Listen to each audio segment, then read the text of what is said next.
మేము ఒక 10 మంది ఉండేవాళ్ళం స్టాఫ్. ప్రార్థన ఎలా చేసేవాళ్ళం అంటే నిజంగానూ ఈ టాప్ వెళ్ళిపోయి ఎగిరే అటు పడిపోయినట్టుగా ఉండేది అనమాట. పరిశుద్ధాత్మతో అలా నింపబడి మోకాళ్ళ మీద మేము ఎంతగా ప్రార్థన చేసేవాళ్ళమో అసలు అది దేవుడికే తెలుసు. దేవుడికే తెలుసు. మేము అనుకునేవాళ్ళం, అరే మనం ఇలాంటి బాక్సులు 2 కొనుక్కుందాం. మేము 10 మంది ఆలోచన, ఇలాంటి బాక్సులు 2 కొనుక్కుందాం.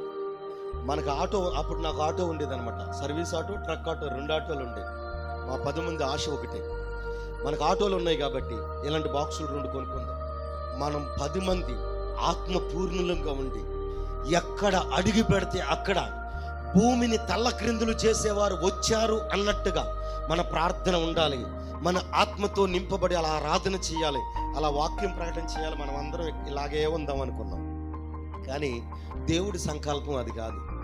మా 10 మందికి దేవుడు వైర్యం కలగజేశాడు. స్తోత్రం చెబుతారా?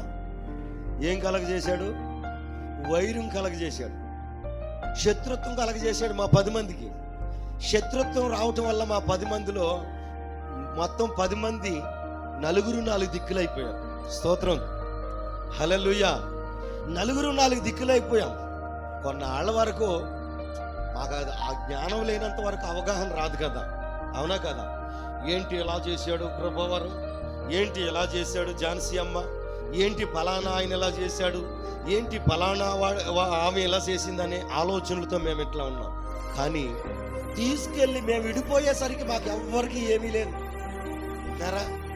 మాకు ఏ ఘనత లేదు, తినటానికి తిండి ఉండేది కాదు, ఆ టయానికి అసలు సరైనటువంటి నివాస స్థలం ఉండేది కాదు. దేవుడు చేసిన కార్యం ఏంటో తెలుసా? 10 మంది ఆయా స్థలాలకి అలాగ చెదిరిపోయాం. కానీ ఎవరు ఏ స్థలంలో ఉన్నారో ఆ స్థలంలో దేవుడు ఒక్కొక్కళ్ళని ఉన్నతంగా ఆశీర్వదించాడు. చప్పట్లు కొడదామా? అసలు ఆశీర్వాదం.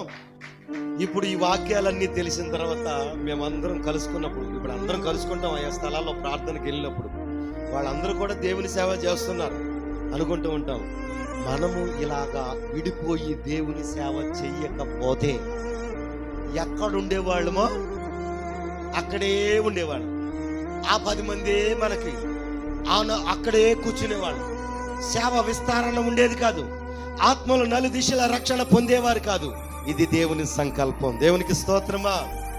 ఇప్పుడు అందరం ఎక్కడికి వెళ్ళినా కానీ కలుసుకుంటూ ఉంటాం. ఎందుకు నేను ఈ సాక్ష్యం చెప్తున్నానంటే, మీ కుటుంబాలు కూడా చెల్లాచెదురైపోయినా, గలిబిలితో విడిపోయినా దేవుడే మనల్ని హెచ్చించడానికి పని చేశాడన్న ఆలోచన మనలో ఉండునుగాక.